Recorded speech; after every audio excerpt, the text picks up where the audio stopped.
binabawi ko yung tweet ko na I will say an apology because I do not need to apologize for what I did. Vice Ganda nagsalita na tungkol sa issue nila ni Axel sa Especially For You. Nagsalita na si Vice tungkol sa kumalat na issue online kung saan pinahiya niya umano si Axel.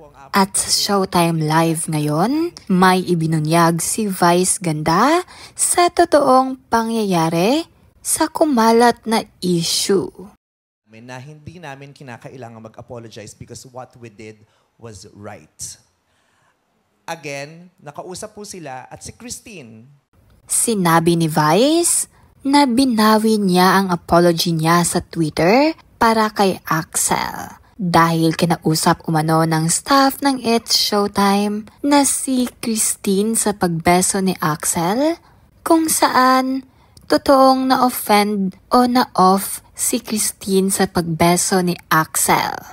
Naguluhan ang mga netizens online dahil may in-upload na video si Christine sa TikTok kung saan sabi niya hindi daw siya na-off.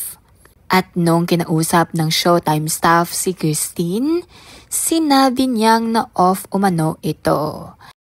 Ng psychologist, sinabi niyang talaga namang na-off siya. Talagang na-off siya at meron siyang naramdaman na hindi siya komportable. Kaya naman binawi ni Vice Ganda ang apology niya kay Axel.